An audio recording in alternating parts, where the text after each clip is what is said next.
Friend, फिर से आप सभी के लिए बहुत ही इंटरेस्टिंग न्यू चाइनीज़ ड्रामा लेकर आ गई हूँ जिसकी स्टोरी बहुत ही ज़्यादा क्यूट और फनी है। तो चलो जल्दी से वीडियो को लाइक कर लो और अभी तक आपने चैनल को सब्सक्राइब ना किया हो तो प्लीज़ कर लो। तो ड्रामा की स्टार्टिंग होती है हमारी फीमेल लीड सूजी के साथ, जो कि बीच रास्ते में यहाँ बेहोश पड़ी होती है।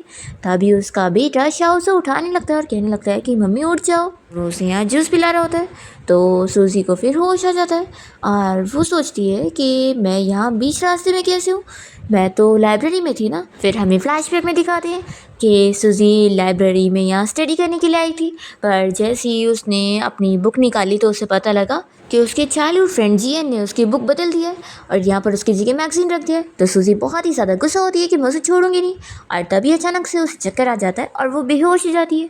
अब यही सब याद करके सूजी बहुत ही गुस्से में होती है कि उसने मुझे हॉस्पिटल लेके जाने के बजाय यहाँ बीच रास्ते में छोड़ दिया है। एक बार मुझे वो वापस दिख जाए फिर मैं उसे छोड़ने वाली नहीं हूँ। तभी शाह कहने लगता है कि मम्मी आपको क्या हुआ है।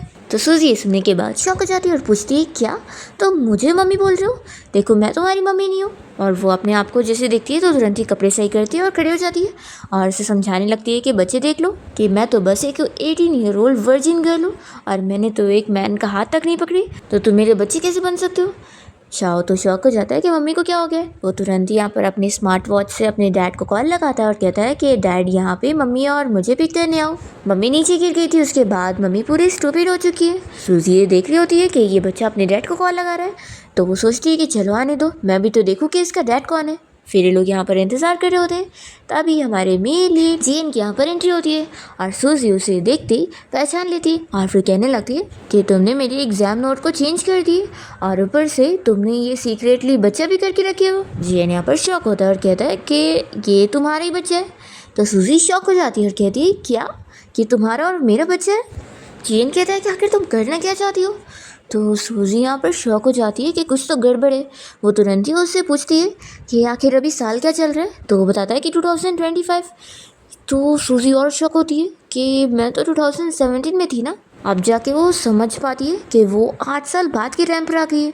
फिर वो तुरंत ही अपने आप को जाकर कार के विंडो में देखने लगती है और सोचती है कि आखिर मेरा ये ड्रेसअप किस तरीके का है। अगर मॉम ने मुझे ऐसी हालत में देख ली ना तो वो पक्का मुझे छोड़ेंगे नहीं। सूजी को ऐसी हरकतें करते हुए देखकर जियन काफ़ी शौक होता है और फिर वो तुरंत ही अपनी कार में से एक ड्रेस निकाल कर देता है कि ये लो, इसे पहन लो। फिर सूजी जियन के साथ उसके घर पे आ जाती है और उसका इतना बड़ा विला देखकर कहने लगती है कि वाह, इतने सालों में तुम तो कितने ज़्यादा तरक्की कर चुके हो, इतना बड़ा घर है तुम्हारा। और वो जैसे उसे टच करती है तो कहती है कि तुम्हारे पास तो अब चेस्ट मसल्स भी है।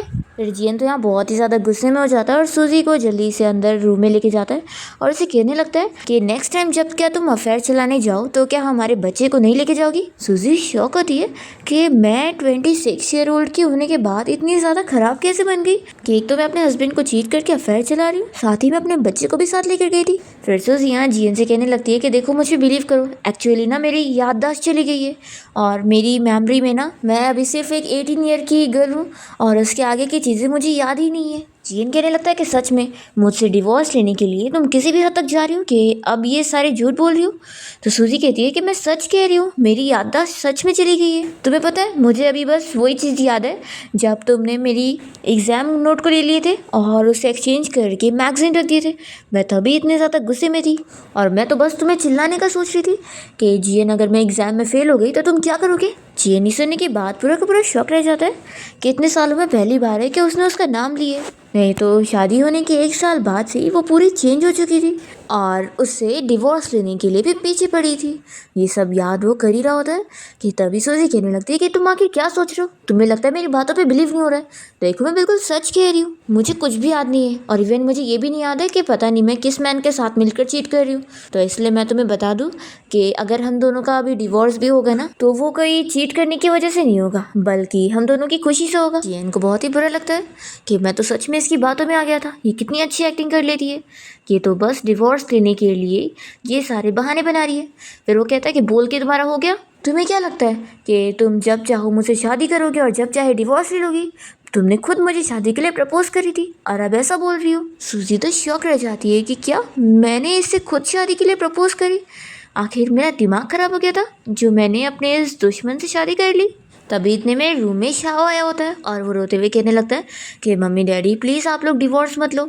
सूजी उसे रोते अपसेट हो जाती है और सोचती है मैंने अपने बेटे को बर्थ कैसे करी ये तो मुझे कुछ भी नहीं याद है, लेकिन उसे रोते हुए देखकर मुझे कितना दुख फील हो रहा है। वो तुरंत ही यहाँ पर अपने बेटे शॉ के पास जाने लगती है तो जियन कह रहा होता है कि उसे मारना मत, पर फिर वो देखकर शॉक हो जाता है कि वो तो उसे हक करके चुप करा रही होती है। जियन तो शॉक हो जाता है, वो याद करने लगता है कि इससे पहले जब भी शाओ रोने लगता था तो वो कैसे उसे मारा करती थी और उसे ब्लेम करती थी, पर अभी उसका एक्शन इतना डिफरेंट क्यों है, ऐसा वो सोच में पड़ जाता है। सूजी से पूछती है कि तुम क्या बोल रहे थे, किसे नहीं मारना? तो जीन कहता है कि नहीं कुछ नहीं। फिर यहाँ पर सूजी तो जल्दी से अपने बेटे शाओ को बैठाती है और उसे कहने लगती है कि बेबी अब चुप हो जाओ, मम्मी डैडी तो बस जोक कर रहे थे, हम लोग कोई डिवोर्स नहीं लेने वाले, बल्कि हम लोग तो हमेशा साथ रहेंगे। फिर जीन को लग रहा होता है कि आखिर ये कैसे बदल सकती है, ज़रूर ये सब बस ये एक्टिंग कर रही है। फिर वो तुरंत ही शाह को उठा लेता है और यहाँ सूजी से कहने लगता है कि हमारे बच्चे को इन सब में मत लाओ, वो इनोसेंट है। ऐसा बोलकर वो उसे लेकर चला जाता है और सूजी सोच रही होती है कि इसने तो मेरी पूरी बात भी नहीं सुना। फिर सूजी आराम से लेट के अपना फ़ोन जब चेक करती है तो उसे पता लगता है कि जिस बंदे के साथ वो चीट कर रही है उसका नाम असल में चैन है, और उसका फ़ोटो देखकर सूजी पहचान लेती है कि ये तो वही गरीब लड़का है ना जिसे हाई स्कूल टाइम में मेरे पेरेंट्स ने स्पॉन्सरशिप करे थे और उसकी पढ़ाई में पैसे लगाए थे। आखिर में इसके प्यार में कैसे पड़ गई। फिर वो देख रही होती है कि उसने चेन को कितने सारे मैसेजेस करिए और उसने एक तक का भी उसे रिप्लाई नहीं दिया है। सूजी को समझ आता है कि मैं एक चीटर तो निकली, साथ ही साथ इतनी बड़ी डॉग की तरह चाटने वाली निकली। सूजी को समझ नहीं आता कि आखिर ऐसा कैसे हो गया। वो सोचती है कि मुझे लगता है मुझे इस बारे में अपने डैड से पूछना चाहिए। फिर वो तुरंत ही अपना पर्स लेकर यहाँ से निकलने लगती है तो मेड उसे देखकर पूछती है कि आप कहाँ जा रही हो। सूजी कहती है कि मैं अपने घर पर जा रही हूँ। तो मेड शॉक हो जाती है और कहने लगती है कि मैडम फिर से क्या आप घर छोड़कर जा रही है और आपने कोई और घर खरीद लिए। तो सूजी को याद आता है कि हाँ मैं तो मैरिड हूँ। फिर वो बताती है कि असल में मैं अपने पेरेंट्स के घर पे जा रही हूँ और वो सोचती है कि अचानक से मेरी दुनिया बदल गई, मेरा घर अब मेरे पेरेंट्स का घर बन चुका है। फिर वो यहाँ से चली जाती है, तभी इतने में शाओ यहाँ रूम में आता है और वो सूजी को ना देखकर रोने लगता है कि मॉम कहाँ चली गई है, मुझे फिर से छोड़कर चली गई। तभी इतने में मेड उसे चिप कर आने लगती है और बताती है कि आपकी मॉम बस अभी बाहर गई है और वो थोड़ी देर में वापस आ जाएंगी। और ऐसा उसे चिप कराकर मेड मन में सोच रही होती है कि बस मैडम वापस आ जाए, ऐसा ना हो कि वो भाग गई हो। दूसरी ओर हम देखते हैं कि सूजी यहाँ पर अपने मॉम डैड का एड्रेस पता लगाकर जब उनकी बिल्डिंग में पहुँचती है तो शॉक हो जाती है कि ये क्या, मेरे मॉम डैड ऐसी जगह पे क्यों रह रहे हैं, क्या उनका बिजनेस फेल हो गया। फिर वो जैसे ही डोरबेल बजाती है तो उसके डैड जैसे उसे देख लेते हैं तो वो तुरंत ही दरवाज़ा बंद कर लेते हैं। तो यहाँ पर उसकी मॉम पूछती है कि क्या हुआ, तुमने क्या भूत देख लिया जैसे डर रहे हो। तो फिर वो बताता है कि बाहर सूजी आई हुई है। तो फिर यहाँ पर सूजी की मॉम भी शॉक हो जाती है कि आखिर वो यहाँ पर क्यों आई है। चलो अच्छा दरवाज़ा खोल कर देखो तो आखिर अब वो क्या ट्रिक खेलना चाहती है। फिर जैसी सूजी के डैड यहाँ दरवाज़ा खोलते हैं तो सूजी अपने मॉम डैड को देखते के साथ ही रोने लगती है और कहती है कि मॉम डैड मुझे तो लगा था कि आप लोगों ने मुझे छोड़ ही दिया है। पर तभी इतने में सूजी के सामने एक लड़की आकर उसे रोक लेती है और उसे उसकी मॉम डैड के पास नहीं जाने देती। तो सूजी कहती है कि मॉम डैड ये आखिर कौन है, आप लोगों को लगा कि मैं यूज़लेस हूँ इसलिए कि आप लोगों ने दूसरी बेटी रख ली है।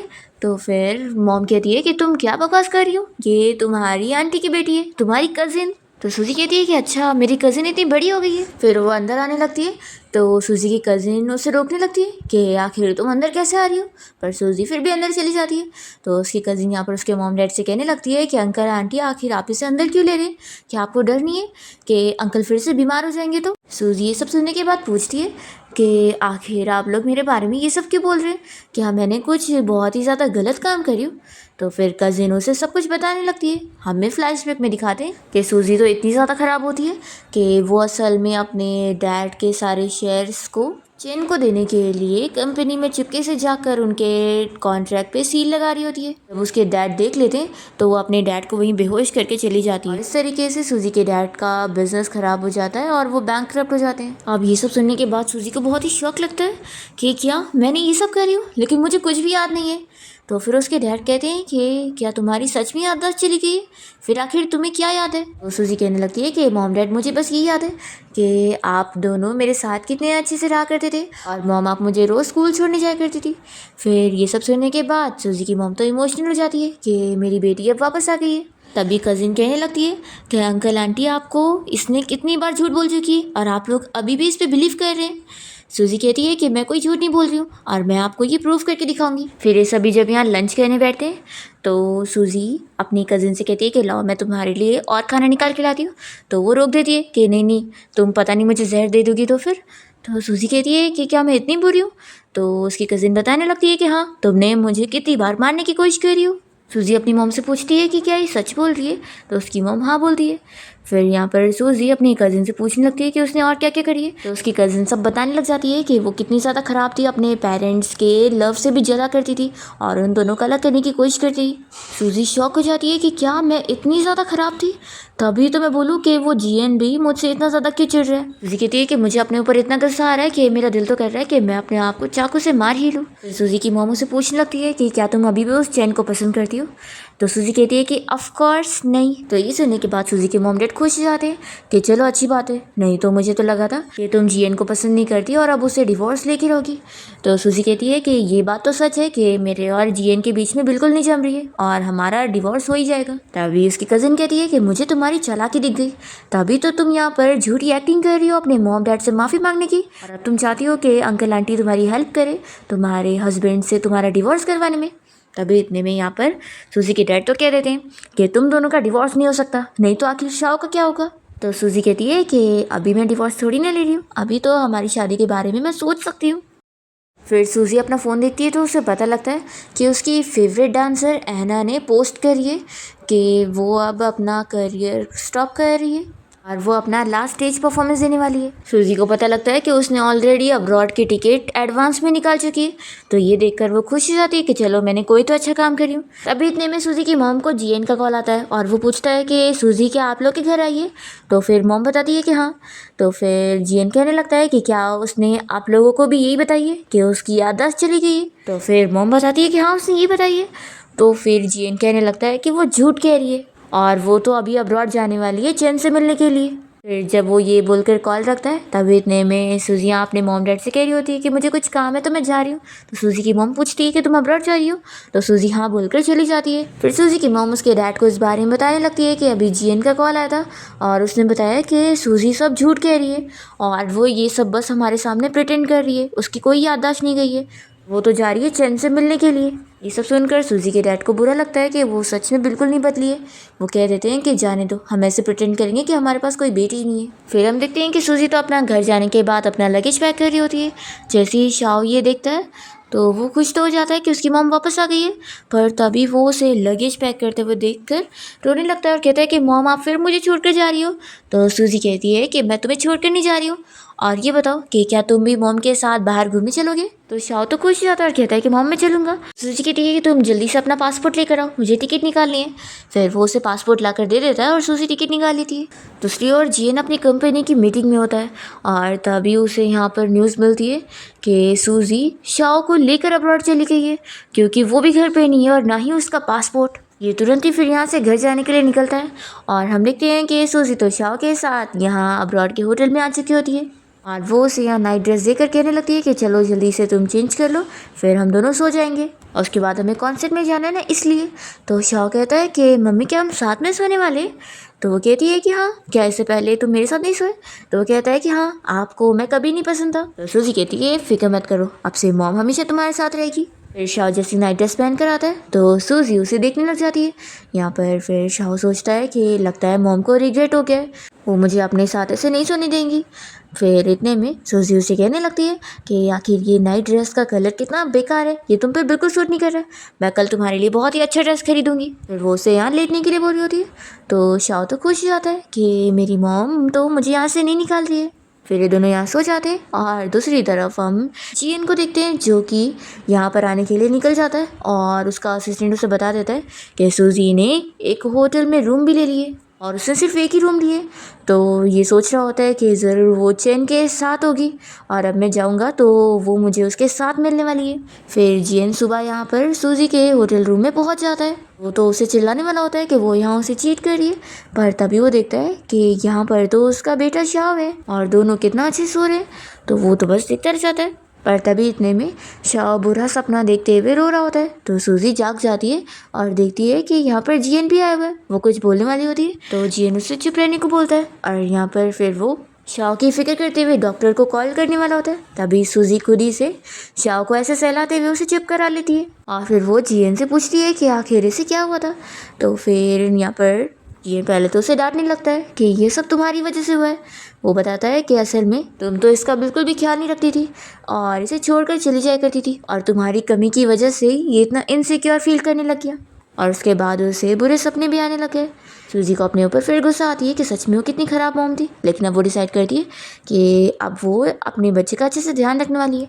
फिर वो यहाँ शाओ को समझाती है कि अभी तुम सो जाओ, अभी तो बहुत सुबह ही है। और वो जीएन से कहती है कि तुम भी थक गए होंगे ना, तो थोड़ी देर के लिए नैप लेना चाहोगे। तो जीएन भी फिर यहाँ पर अपना कोट उतार कर लेट जाता है और वो बहुत ही शौक में होता है कि सूजी इतना बदल कैसे गई। वो खुश होता है कि चलो कम से कम शाओ तो अब खुश है ना, यही मेरे लिए सबसे ज़्यादा अच्छी बात है।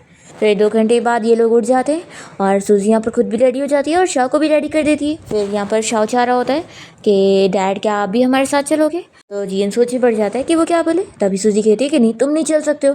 तो जीएन गुस्से में कहता है कि हाँ हाँ आखिर मैं तुम्हारे और चैन के बीच में आ जाऊँगा ना। तो सूजी कहती है कि आखिर तुम सोच क्या रहे हो, मैं चैन से मिलने थोड़ी ना जा रही हूँ। फिर वो उसे टिकट दिखाती है कि वो अपनी फेवरेट डांसर एना का लास्ट परफॉर्मेंस देखने जा रही है और उसके पास सिर्फ 2 ही टिकट है। वो कहने लगती है कि एक तो मैं ऐसी अपसेट हूँ कि मैं बेचारी पीछे बैठकर ये परफॉर्मेंस देखने वाली हूँ। तभी जीएन तुरंत ही अपने असिस्टेंट को कॉल करके एना की ये परफॉर्मेंस का 3 वीआईपी टिकट निकलवा लेता है आगे वाली सीट की। तो सूजी तो बहुत ज़्यादा खुश जाती है और जल्दी से उसे हक करके कहने लगती है कि तुम कितने अच्छे हो, तुमने मुझे एना की परफॉर्मेंस का वीआईपी सीट दिलवा दी है। सच में तुम कितने लॉयल हस्बैंड हो, अब फिक्र मत करो, तुम्हारे डैड कभी तुम्हें मारने के पीछे पड़ेंगे ना तो मैं तुम्हें बचाऊंगी। तभी शाओ कहने लगता है कि मॉम डैड मैं भी क्या आप लोग के साथ चलूँगा। तो सूजी कहती है कि ऑफकोर्स हम तीनों साथ में चलने वाले हैं। वो शाओ को समझाने लगती है कि बेटा सुन लो कि इससे पहले मैंने जो भी गलत काम करे होंगे और जितनी भी बुरी रही होंगी अब वैसा बिल्कुल नहीं रहने वाला है। अब मैं बहुत ही अच्छे से रहने वाली हूँ और तुम्हारे साथ बाहर गेम खेलने भी जाने वाली हूँ और हम सभी बाहर साथ में घूमने भी जाया करेंगे। जीएन सूजी से पूछता है कि क्या सच में तुम्हारी याददाश्त चली गई है। तो वो उसे इतना नज़दीक से देखती है और कहती है कि तुम मेरी बड़ी बड़ी आंखें देखो, क्या तुम्हें मेरी आंखें देखकर लग रहा है कि मैं झूठ बोल रही हूँ। फिर सूजी अपना आईने में देखकर लास्ट टचअप करने गई होती है और यहाँ पर शाओ जीएन से कहने लगता है कि डैडी क्या मॉम सच में बदल गई है। मैं चाहता हूँ कि अगर मॉम बदल गई है तो कहीं वो वापस से चेंज ना हो जाए। तो जीएन यहाँ पर शाओ को यकीन दिलाता है कि तुम्हारी मॉम सच में चेंज हो गई है और वो अब ऐसी ही रहेंगी। फिर जीएन और सूजी शाओ के साथ अम्यूज़मेंट पार्क जाते हैं और वहाँ पर ये लोग अच्छे से अपना टाइम एंजॉय करते हैं। और तभी इतने में सूजी को यहाँ पर आंटी मिल जाती है जो कि उससे कहने लगती है कि तुम तो चैन के लिए यहाँ भी आ गई हो, देखो अगर तुम उससे मिलना चाहती हो ना तो मैं तुम्हें उसके पास लेके चल सकती हूँ। और वो उसे बदले में पैसे मांग रही होती है। तो सूजी कहती है कि अच्छा ऐसी बात है। फिर वो यहाँ पर तुरंत ही जीएन का आवाज़ देने लगती है कि हस्बैंड देखो आंटी मुझे चैन से मिलवाने के लिए लेकर जाना चाहती है। फिर जीएन यहाँ पहुँचकर आंटी से कहने लगता है कि आपके पास बड़ा फ्री टाइम है। तो आंटी तो पलट जाती है और यहाँ पर सूजी फिर साफ साफ उन्हें क्लियरली समझा देती है कि आपने सुन लिया ना, मेरे पास टाइम नहीं है, मैं अपने हस्बैंड के साथ बहुत ही ज़्यादा बिजी हूँ। फिर सूजी यहाँ से जीएन और शाओ को लेकर चली जाती है। फिर ये आंटी शॉक में होती है कि आखिर ये कैसे बदल गई। फिर वो याद करती है कि चैन ने उन्हें बताया था कि सूजी कभी उसका पीछे छोड़ ही नहीं सकती है और वो बस कोई ना कोई बहाने करती है वापस उसके पास आई जाती है। तो यहाँ पर आंटी समझ जाती है कि ऐसे कैसे ये चैन को भूल सकती है। फिर यहाँ पर शाओ जीएन से कहने लगता है कि डैडी मुझे आइसक्रीम खाना है। तो फिर वो आइसक्रीम लेने के लिए चला जाता है और यहाँ पर सूजी जब शाओ के साथ घूम रही होती है तभी इतने में एक बच्चा उसे देखकर अपनी मॉम को बताने लगता है कि मॉम ये मेरा क्लासमेट है और ये मुझे हमेशा बुली किया करता रहता है और इसके पास कोई मॉम भी नहीं है। तो इस सुनने के साथ ही उसकी मॉम कहती है कि ये तुम्हें परेशान करता है कि चलो मैं तुम्हारा उससे बदला लेने में हेल्प करती हूँ। और फिर लेडी जैसी सूजी को देखती है तो सोचती है कि जब इस बच्चे की मॉम नहीं है तो पक्का ये ज़रूर इसके हस्बैंड की मिस्ट्रेस होगी, तभी तो इतना अच्छे से तैयार भी है। फिर ये जाकर शाओ को पुश कर देती है। तो सूजी चिल्लाती है कि मेरे बच्चे को ऐसे पुश करने की आपकी हिम्मत कैसे हुई, अभी उससे माफ़ी मांगो। तो फिर लेडी अपने बच्चे से कहने लगती है कि तुमने मुझे बताया था ना कि ये तुम्हारा क्लासमेट है और इसकी मॉम नहीं है, तो फिर ये कौन है। तो फिर वो बच्चा कहता है कि हाँ इसकी मॉम नहीं है, मैंने इसकी मॉम कभी नहीं देखा। तभी सूजी यहाँ शाओ को समझाने लगती है कि तुम डरो मत, मॉम तुम्हारे साथ ही है। फिर ये लेडी यहाँ पर ज़ोर ज़ोर से चिल्लाकर सभी को बताने लगती है कि सभी लोग इस लड़की को देखो, ये एक मिस्ट्रेस है। फिर सारे लोग भी यहाँ पर सूजी के बारे में बुराई करने लग जाते हैं। सूजी इस लेडी को चिल्लाने लगती है कि एक तो तुम यहाँ गलत बातें कर रही हो और तुमने मेरे बेटे से अभी तक माफ़ी भी नहीं मांगी, वो नंबर काउंटिंग करने लगती है और कहती है कि जल्दी माफ़ी मांग लो नहीं तो अच्छा नहीं होगा। पर ये लेडी सुन ही नहीं रही होती है, तो सूजी फिर उसे एक मारती है। फिर वो लेडी जैसे यहाँ पर सूजी के ऊपर हाथ उठाने जाती है, तभी इतने में यहाँ पर जीएन आ जाता है और वो जल्दी से उस लेडी को रोक लेता है और चिल्लाता है कि तुम्हारी इतनी हिम्मत हो रही है कि तुम मेरी वाइफ को बुली करोगी। फिर वो लेडी तो शॉक रह जाती है कि ये तो मिस्टर जीएन है, मैंने आखिर इससे कैसे पंगा ले ली। जीएन यहाँ पर शाह से कहने लगता है कि तुम फिक्र मत करो, डैडी यहाँ पर आ गए हैं ना, वो तुम्हें और मॉम को ऐसे बुली नहीं होने देंगे। फिर सूजी यहाँ पर एक्टिंग करते हुए कहने लगती है कि हस्बैंड देखो ना, मैं इतनी ज़्यादा ब्यूटीफुल हूँ कि ये औरत मुझे यहाँ पर मिस्ट्रेस कह रही है, इसे यकीन ही नहीं हो रहा कि मैं तुम्हारी वाइफ हूँ। तो लगता है ये तुम पर सवाल उठा रही है कि तुम मुझे डिजर्व ही नहीं करते हो। तो यहाँ पर फिर ये लेडी तुरंत ही कहने लगती है कि मिस्टर जीएन, मेरा ऐसा मतलब बिल्कुल नहीं था और ये सब मेरे बच्चे की गलती है। और वो उसे ही डांटने लगती है और कहती है कि तुम मुझे क्या झूठ बोल रहे थे। तो फिर वो कहता है कि मॉम, मैं कोई झूठ नहीं बोल रहा था। पर जीएन यहाँ पर डांटने लगता है और कहता है कि अब तो ये मेरा ही बेटा डिसाइड करेगा कि वो आप लोग को माफ़ करना चाहता है कि नहीं। तो शाओ को तो ये बच्चा तंग करता है, इसलिए वो सूजी से कहने लगता है कि मॉम, क्या मैं इन लोगों को नहीं माफ़ कर सकता हूँ। तो वो कहती है कि ऑफ कोर्स कर सकते हो। जीएन भी सूजी और शाओ का साथ देते हुए इस लेडी से कह देता है कि मेरा बेटा आप लोग को माफ़ नहीं करना चाहता, तो फिर मैं आप लोग को छोड़ने वाला नहीं हूँ और अब ये केस कोर्ट तक जाने वाला है और आप लोग बचोगे नहीं। फिर वो लेडी तो और ही अपने बच्चे को डांटते हुए उसे यहाँ से लेकर चली जाती है। तभी इतने में हम देखते हैं कि चैन यहाँ पर अपनी गर्लफ्रेंड को लेकर आया होता है और उसे असल में उस आंटी ने मैसेज करके बता दी होती है कि सूजी यहाँ पर अपने हस्बैंड और बच्चे के साथ आई है और वो बड़ा यहाँ पर इंजॉय कर रही है। तो चैन इसलिए यहाँ पर आ गया होता है क्योंकि उसे लग रहा होता है कि सूजी वो सब बस उसे जेलस करवाने के लिए नाटक कर रही है और आखिर वो उसके पास ही वापस आएगी। फिर ये अपनी गर्लफ्रेंड को यहाँ से भेज देता है और कहता है कि हम लोग किसी और दिन घूमने चलेंगे। दूसरी तरफ हम देखते हैं कि सूजी यहाँ पर शाओ के साथ बैठी होती है और वो जीएन से कहती है कि अभी तुम शाओ का ख्याल रखो, मैं बाथरूम जाकर आती हूँ। और तभी जब वो बाथरूम से वापस आती है तो उसे यहाँ पर चैन मिल जाता है और सूजी यहाँ उसे टकरा जाती है तो गलती से उसे हक कर लेती है और जब उसे दूर करना चाह रही होती है तो उसे चक्कर आने लगता है और वो समझ नहीं पाती कि ऐसा क्यों हो रहा है। फिर इतने में यहाँ पर जीएन आ जाता है और सूजी उसे देखकर शॉक हो जाती है और सोचती है कि क्या वो मिसअंडरस्टैंड कर लेगा। यहाँ पर जीएन तो सूजी को जल्दी से अपने पास करता है और यहाँ चेन कहने लगता है कि तुम अपनी वाइफ का ख्याल रखो, देखो बार बार मेरे पास आ जाती है और अभी मुझे हक भी कर रही थी। तो जीएन इसकी बात पर बिलीव नहीं करता और कहता है कि मुझे अपनी वाइफ पे बिलीव है। तो चैन उसे बताने लगता है कि यहाँ पर सीसीटीवी कैमरा भी है, उसमें भी तुम देख सकते हो कि तुम्हारी वाइफ ही मुझे हक करी थी। जीएन कहता है कि फिर उसे देखने के बाद ये भी पता लग जाएगा कि तुम आखिर यहाँ पर आए कैसे हो, ये कोई कोइंसिडेंस तो नहीं हो सकता ना कि मैं अपनी वाइफ के साथ यहाँ पर घूमने आया और तुम भी पहुँच गए। फिर सूजी ये सुनने के बाद तुरंत ही चैन को चिल्लाने लगती है कि तुम यहाँ मेरा पीछे करके आए हो। तो वो कहता है कि सपने देखना बंद करो, उल्टा तुम यहाँ पर मेरे लिए आई हो और अब प्रिटेंड कर रही हो। ऐसा बोलकर वो जाने लगता है और सूजी उसे चिल्ला रही होती है कि मैं कोई प्रिटेंड नहीं कर रही हूँ। फिर जीएन यहाँ पर कहने लगता है कि चलो अब हम लोग वापस चलते हैं। तो सूजी कहती कि नहीं, अभी फायरवर्क शो भी होने वाला है, वो देख कर चलते हैं। तो यहाँ पर जीएन बस सोच में होता है कि क्या सच में वो चैन के लिए यहाँ पर आई है और ये सब बस एक्टिंग कर रही है। फिर इतने में शाओ तो यहाँ पर चल चल के थक गया होता है और वो कहने लगता है कि मैं अब और नहीं चल पाऊँगा। तो सूजी यहाँ पर जीएन को इशारा करती है कि वो भी अब उसे नहीं उठा पाएगी।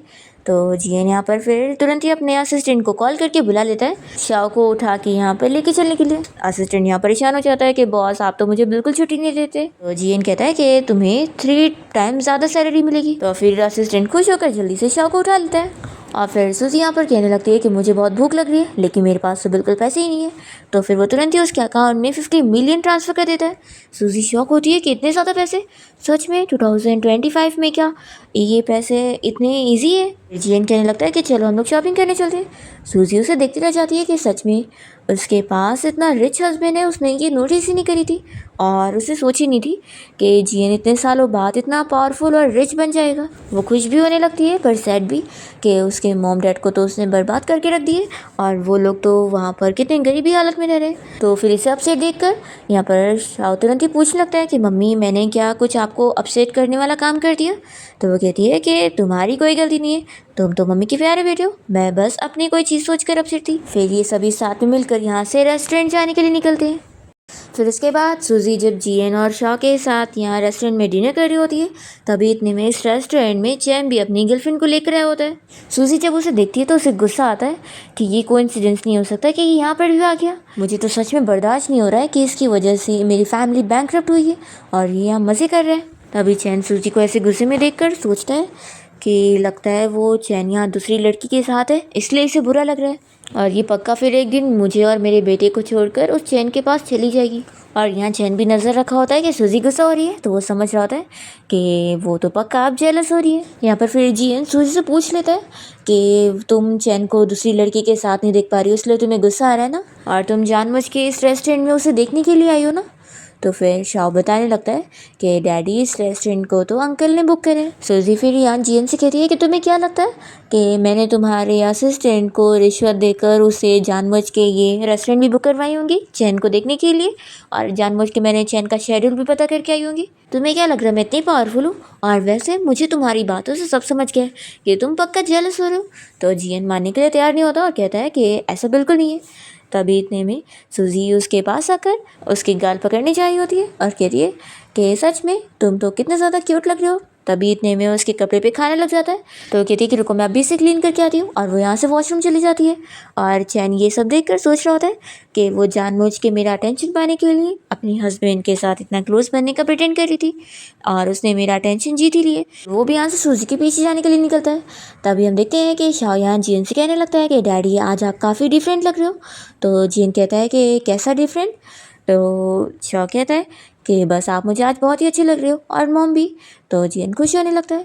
तभी फिर उसे ख्याल आता है कि सूजी भी यहाँ पर नहीं है और वो चैन भी। तो ये बहुत ही गुस्सा होने लग जाता है कि लगता है दोनों मिलने गए। फिर सूजी जैसे ही यहाँ वॉशरूम से बाहर निकलती है तो चैन इसके सामने आ जाता है और कहने लगता है कि तुम जानबूझ के यहाँ मेरा अटेंशन पाने के लिए अपने हस्बैंड के साथ शो ऑफ कर रही थी ना। सूजी कहती है कि आखिर तुम क्या बकवास कर रहे हो। तो फिर चैन कहने लगता है कि मान लो अब ये सब भाव खाने की ज़रूरत नहीं है, तुम हमेशा से अनोइंग रही हो। तो सूजी उसे चिल्लाती है कि मैंने जो पैसे दिए ना उसके दम पे ही आज तुम इतना उड़ रहे हो, उसके बिना तो तुम कुछ भी नहीं होंगे। तो चैन कहता है कि तुम्हारे बिना भी मैं अपनी कंपनी का CEO समझी, और वैसे भी तुम्हारे डैड ने वैसे भी मेरे कंपनी में इसलिए इन्वेस्ट करे क्योंकि इसमें तुम अपना ही फ़ायदा देख रही थी, तुम्हें मेरे ज़रिए मज़े जो करने थे अपनी लाइफ में। तो सूजी कहती है कि अच्छा तो तुम मेरे और मेरी फैमिली के बारे में ऐसी सोच रखते हो, फिर तो तुम्हारे साथ अच्छाई करके कुछ मतलब ही नहीं रहा ना। तभी यहाँ पर चैन तो इसे उंगली दिखाकर बात कर रहा होता है और इसे बातें सुना रहा होता है। तभी सूजी उसके हाथ में अपना कफलिंग देख लेती है जो कि उसने उसे गिफ्ट करी थी। वो तुरंत ही छीन के उससे ले लेती है और कहती है कि वैसे भी ये मेरा था ना, मैंने वापस ले ली। तो चैन इसका मजाक उड़ाने लगता है कि हाँ हाँ रख लो, इसे अपने हस्बैंड को दे देना, वैसे भी उसे मेरी फेंकी हुई चीज़ें लेना पसंद है ना। सूजी इस के साथ ही गुस्सा होती है कि दोबारा मेरे हस्बैंड के बारे में ऐसा मत बोलना, और ऐसा बोलकर उसे थप्पड़ लगाती है। अभी इतने में जियन यहाँ पर पहुँच जाता है और वो ये देखकर शॉक रह जाता है कि सूजी यहाँ इसे मार रही है। सूजी चैन से कह देती है कि निकलो यहाँ से, नहीं तो एक और मार खाओगे। तो फिर वो तो यहाँ से चला जाता है। फिर सूजी जियन को ये कफलिंग दिखाने लगती है और पूछती है कि ये बहुत ही महंगा होगा ना, तो क्या तुम मुझे बताओगे कोई रिसाइकलिंग शॉप के बारे में जहाँ मैं इसे बेच सकूँ और इसके पैसे ले सकूँ। देखो फिक्र मत करो, इसके पूरे हाफ पैसे मैं तुम्हें दूंगी। तो जियन बताता है कि असल में तुमने इसे मेरे पैसे से खरीद के उस चैन को दी थी। ये सुनने के बाद सूजी शॉक होती है और फिर वो तुरंत ही टॉपिक चेंज करने के लिए बहाने करने लग जाती है कि आज मौसम कितना अच्छा लग रहा है ना, और हमारा बेटा कहाँ पर है, रुको मैं देख कर आती हूँ कि उसने आज अच्छे से खाना खाया कि नहीं। और फिर सूजी जल्दी से यहाँ पर शाओ के पास आ जाती है और उससे पूछती है कि तुमने अच्छे से खाना खाया, तो चलो अब चलते हैं। वो शाओ का हाथ पकड़ती है तो शाओ बहुत ही खुश हो रहा होता है कि मम्मी अब मेरा हाथ बिल्कुल नहीं छोड़ती है। और फिर शाओ यहाँ जियन से भी कहने लगता है कि डैडी चलो चलते हैं। तभी इन तीनों को साथ देखकर असिस्टेंट भी खुश हो जाता है कि बॉस की वाइफ कितनी बदल गई है, मेरे बॉस के लिए अभी कितनी खुशी की बात है। फिर इसके बाद हम देखते हैं कि सूजी यहाँ जियन और शाओ को लेकर अपनी फेवरेट डांसर एना का परफॉर्मेंस देखने गई होती है, और यहाँ पर वो परफॉर्मेंस देखते हुए रोने लग जाती है और वो याद करती है कि जब वो जियन के घर पे थी तो उसे लग रहा था कि अब 8 साल बाद के टाइम पर वो बहुत ही फेमस डांसर बन चुकी होगी और डांसिंग स्कूल की प्रिंसिपल बन चुकी होगी। पर यहाँ पर मेट से उसे पता लगा था कि उसने तो 8 सालों तक डांसिंग करी ही नहीं, और उसके बारे में तो किसी को नहीं पता कि उसे डांस करना भी आता है। तो सूजी को शौक लगता है कि चैन के लिए उसने अपना डांसिंग का ड्रीम भी छोड़ दी। फिर यहाँ सूजी को रोते हुए देखकर जियन भी समझ जाता है कि उसका ड्रीम था एक फेमस डांसर बनना, पर उसने वो कब का छोड़ दी और अब उससे बुरा लग रहा है। फिर सूजी को रोते हुए देखकर शाह पूछने लगता है कि मॉम आपको क्या हुआ है। तो सूजी कहने लगती है कि बस अपनी फेवरेट डांसर को देखकर मुझे रोना आ गया कि काश मैं भी उसके तरह डांस कर पाती। तो जियन उसकी तुरंत ही तारीफ करने लगता है कि तुम उससे कई ज़्यादा गुना अच्छा डांस करती हो। तो सूजी कहती है कि तुम्हें तो लोगों की तारीफ करना बहुत अच्छे से आता है।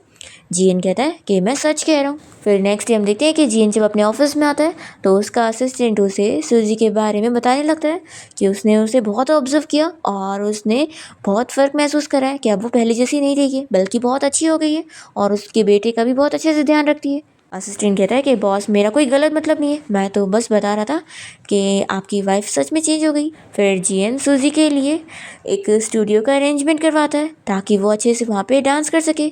सूजी ये देखती है तो खुश हो जाती है और जियन को मैसेज करके थैंक यू करती है। तो वो कहता है कि तुम बस खुश हो, यही काफ़ी है। फिर सूजी जब यहाँ डांस कर रही होती है तो उसके पैर में बहुत दुखने लगता है और उसे समझ आता है कि उसने इतने सालों से डांस नहीं किए, इसलिए अब उसकी आदत पूरी छूट चुकी है।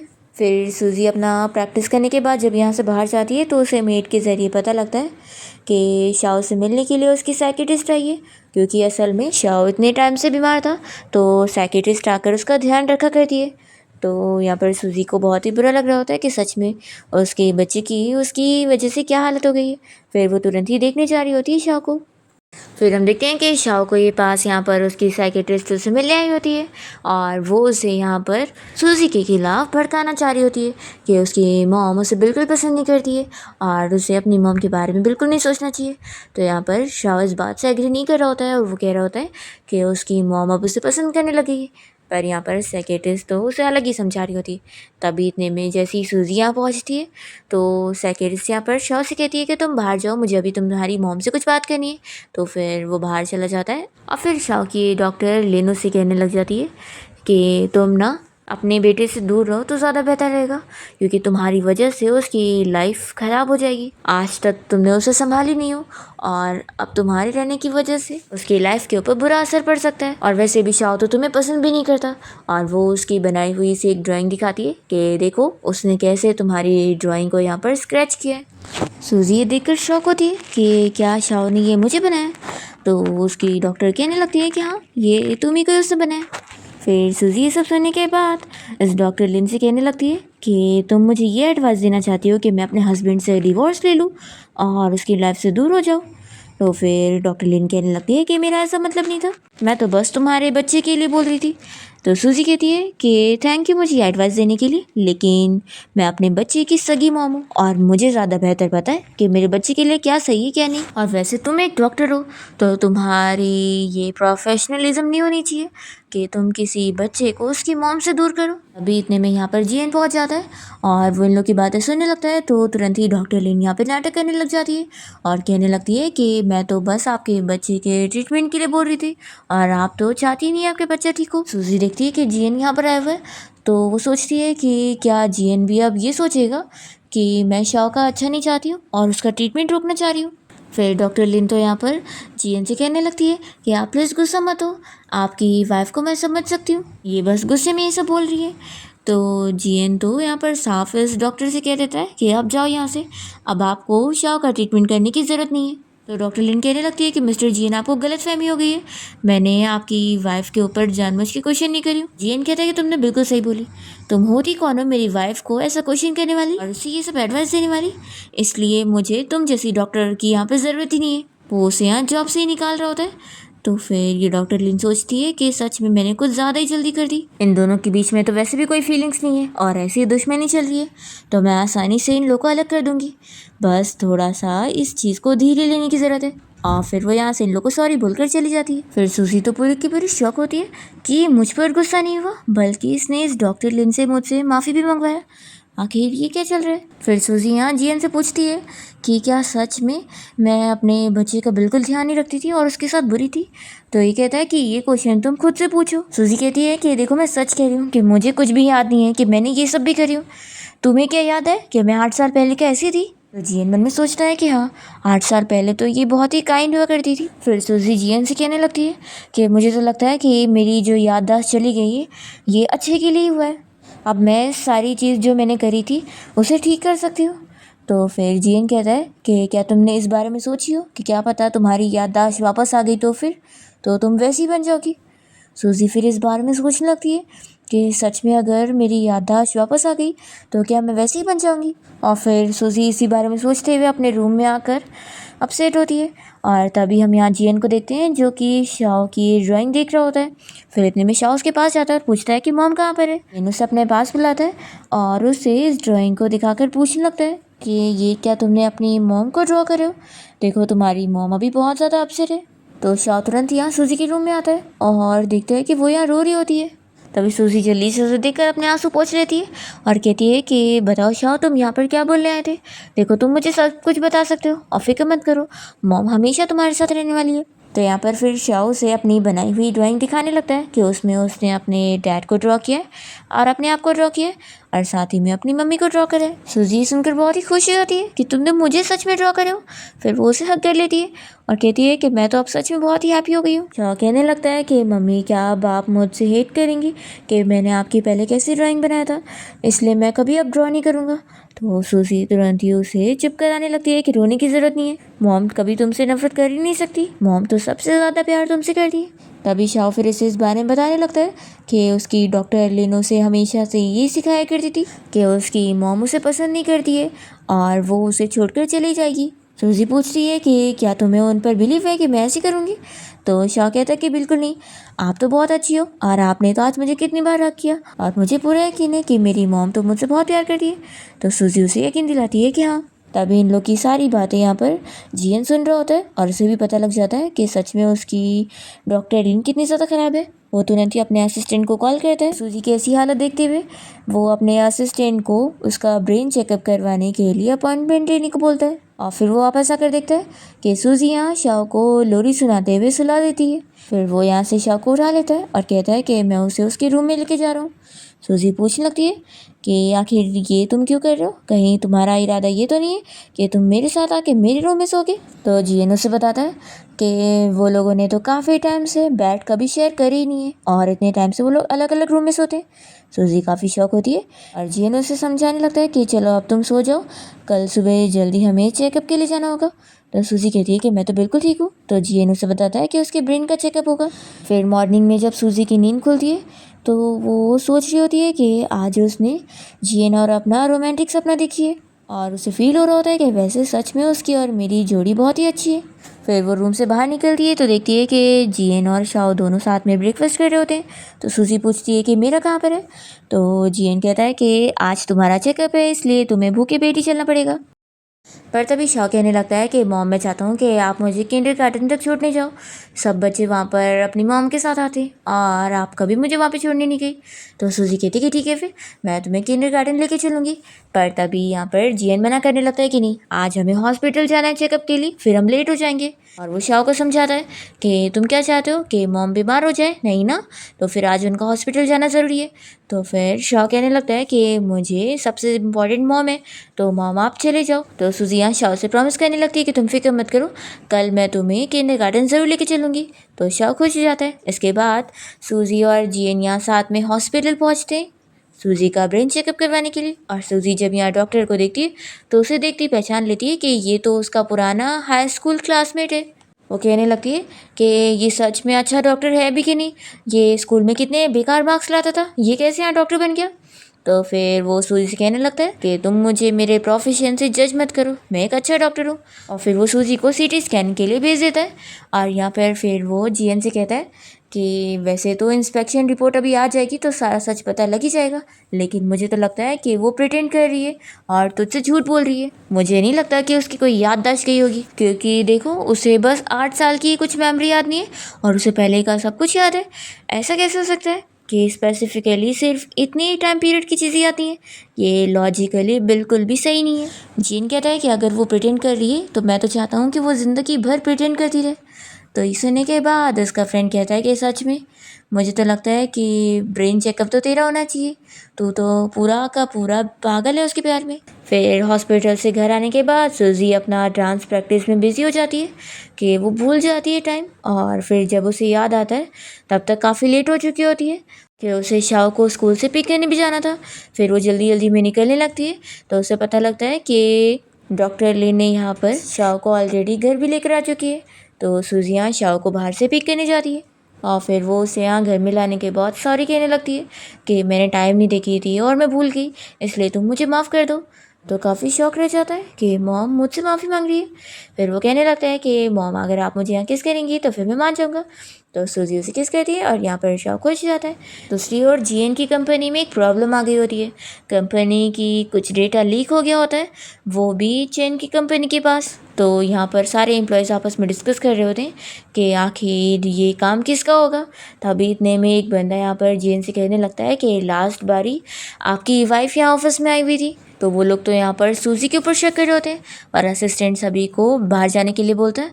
और वो जीएन से कहता है कि बॉस आप फिक्र मत करो, मैं पर्सनली इस मैटर को इन्वेस्टिगेट करता हूँ, सच हमें पता लग ही जाएगा। फिर तभी इतने में जीएन को सूजी का कॉल आता है और वो उसे पूछती है कि आखिर तुम कौन से काम में बिजी रह गए, मुझे रिपोर्ट भी नहीं मिली और साथ ही तुमने कोई कॉल भी नहीं करी। तो जीएन बताता है कि रिपोर्ट तो आज आफ्टरनून में आ गई थी और रिपोर्ट में आया है कि तुम्हारी बॉडी में तो कोई प्रॉब्लम है ही नहीं, तो एक काम करते हैं हम साइकेट्रिस्ट को दिखा लेते हैं। तो सूजी मना करने लगती है कि मुझे तो कोई साइकेट्रिस्ट को नहीं दिखाना है, क्या पता उस डॉक्टर लिन जैसी मुझे कोई साइकेट्रिस्ट मिल गई तो इससे अच्छा है कि मेरी याददाश्त चली ही जाए। फिर सूजी जीएन से पूछने लगती है कि तुम डिनर के लिए कब आओगे। तो वो कहता है कि आज तो मुझे एक इवेंट के लिए जाना है, तो मुझे घर आने में लेट हो जाएगा। सूजी कहती है कि ठीक है। फिर इसके बाद जीएन जब घर पहुंचता है तो वो देखता है कि सूजी तो सो रही होती है। फिर वो यहाँ उसे ब्लैंकेट से कवर करने लगता है, तभी इतने में सूजी की नींद खुल जाती है और वो जीएन को देख कर कहती है कि तुम आ गए। जीएन पूछता है कि तुम यहाँ सोफ़ा पर क्यों सो रही थी। तो सूजी बताती है कि मैं तुम्हारा इंतज़ार कर रही थी और पता ही नहीं चला कब नींद आ गई। फिर वो उससे कहने लगती है कि वैसे मुझे तुमसे कहना था कि मुझे भी अब कंपनी में काम करने जाना है, मैं यहाँ घर में बहुत ही बोर होती रहती हूँ। तो फिर जीएन मान जाता है कि तुम कल ही से ज्वाइन कर लो। सूजी बहुत ही खुश हो जाती है और पूछती है कि फिर क्या मुझे अपनी आइडेंटिटी को छुपा के जाना पड़ेगा, नहीं तो मैं सभी को थोड़ी ना बता सकती हूँ कि मैं प्रेसिडेंट की वाइफ हूँ। तो जीएन कहता है कि तुम ज़्यादा शॉर्ट ड्रामा देखना छोड़ दो, ये सब ने तुम्हें कंपनी में देखे हुए। तो सूजी अपसेट हो जाती है। फिर तभी इतने में जीएन देखता है कि सूजी के पैर में चोट लगी हुई है, तो पूछता है कि ये क्या हुआ है। तो बताती है कि आज डांस करते वक्त उसके पैर में मोच आ गई। फिर जीएन तुरंत ही उसके पैर में मेडिसिन लगाने लग जाता है और सूजी उसे देखती रह जाती है कि वो कितना केयरिंग हो चुका है। फिर वो उसे कुछ बोलने के लिए उसके नज़दीक जाती है और तभी इतने में जीएन मुड़ जाता है और एक्सीडेंटली उनकी किस जाती है। तो सूजी तो यहाँ पर बहुत ही शाय हो चुकी होती है और जीएन अपने रूम में भाग जाता है और यहाँ पर वो सोच रही होती है कि शायद अब वो उसे लाइक करने लगी है। फिर नेक्स्ट डे हम देखते हैं कि सूजी शाओ को किंडरगार्टन छोड़ने की होती है और यहाँ वो उसके टीचर से स्पेशली बात करती है कि अगली बार आप प्लीज़ मेरे बेटे शाओ को जब छोड़ना रहेगा और अगर मैं लेट भी हो जाया करूँ तो भी सिर्फ मुझे ही कॉल आना चाहिए और वो साइकेट्रिस्ट डॉक्टर लिन को नहीं। फिर सूजी यहाँ शाओ से कहने लगती है कि चलो अब तुम अच्छे से यहाँ पढ़ाई करो और अपना ख्याल रखना, मॉम जा रही है अब काम करने के लिए। और फिर ऐसा बोलकर सूजी यहाँ से चली जाती है और फिर यहाँ पर शाओ के सारे क्लासमेट उससे पूछने लगते हैं कि वो सच में तुम्हारी मॉम थी, वो तो कितनी ब्यूटीफुल थी। तो शाओ कहने लगता है कि हाँ वो सच में मेरी मॉम है। फिर इसके बाद सूजी यहाँ जीएन की कंपनी पहुँच जाती है और यहाँ पर उसका असिस्टेंट उसे कंपनी दिखाते हुए काम बताने लगता है। सारे एम्प्लॉयज़ यहाँ पर सूजी से मिलते हैं तो वो लोग सोच रहे होते हैं कि क्या मैडम सोच रही होगी कि हमने सही ड्रेस नहीं पहने। यहाँ सूजी नर्वस हो रही होती है कि मैंने अच्छे से ड्रेसअप करी होंगी कि नहीं। फिर ये सारे एम्प्लॉयज़ यहाँ पर मैसेज में एक दूसरे से सूजी के बारे में बातें करने लगते हैं कि आखिर मैडम अचानक से कंपनी में काम करने क्यों आ गई, कहीं ऐसा तो नहीं कि ये कंपनी के सीक्रेट चुराने आई है, फिर तो हम लोगों को बच के रहना पड़ेगा। सूजी बेचारी को पता भी नहीं होता कि यहाँ पर सभी उसके बारे में ये बातें कर रहे होते हैं। फिर सूजी यहाँ पर सभी को कहने लगती है कि आज वो ऑफिस के बाद सभी को डिनर पे इनवाइट करना चाहती है। तो सभी लोग और डर जाते हैं कि मैडम तो हमारे ज़रिए कंपनी के सीक्रेट चुराने के पीछे पड़ी है और इसलिए वो हमारे साथ अच्छा रिलेशन बनाना चाह रही है। फिर इतना देर बैठने के बाद सूजी को थोड़ा तो कुछ काम मिलता है जीएन के ऑफिस में जाकर उससे कोई फ़ाइल लाने का। फिर वो उसके फ़ाइल साइन करने का इंतज़ार करने लगती है। तभी जीएन याद करता है कि सूजी इससे पहले उससे कितना डिसलाइक करा करती थी और उसे बोलती थी कि उसे देखना भी पसंद नहीं है।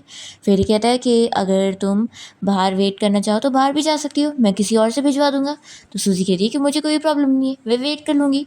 और फिर वो इसके ऑफिस में घूमने लगती है और तभी इतने में सूजी को अपनी कोई पुरानी ट्रॉफ़ी दिख जाती है जो कि उसने हाई स्कूल टाइम पे डांस कंपटीशन में जीती थी। वो उसे पूछने लगती है कि आखिर मेरी ट्रॉफ़ी यहाँ पर क्या कर रही है।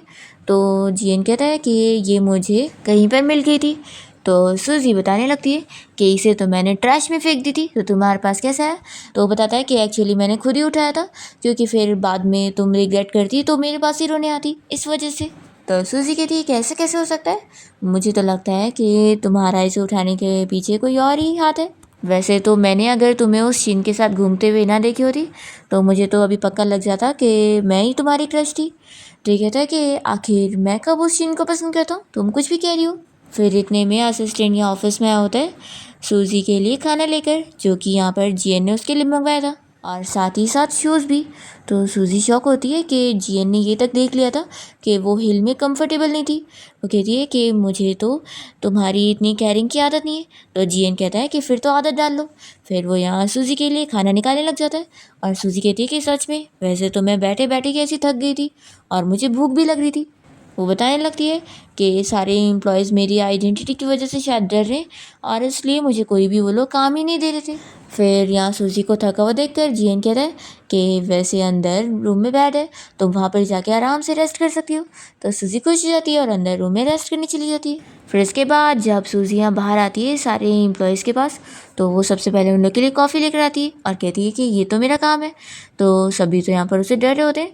तो वो कहने लगती है कि क्या तुम लोग मेरे खिलाफ़ कोई ग्रजेस होल्ड कर रहे हो। तभी वो लोग तो जल्दी से फाइल छुपाने लगते हैं और यहाँ पर उसे बताने लगते हैं कि मैडम प्लीज़ आप ऐसा मत करो, हमें इस जॉब की बहुत ज़रूरत है और अगर कंपनी के कुछ भी सीक्रेट्स इधर से उधर हुए तो लॉस हो जाएगा और फिर हमें यहाँ से जॉब से निकाला जाएगा। सूजी शॉक हो जाती है कि तुम सभी को ये लग रहा है कि मैं यहाँ कंपनी में काम करने के लिए इसलिए आई हूँ ताकि मैं कंपनी के सीक्रेट चुरा सकूँ।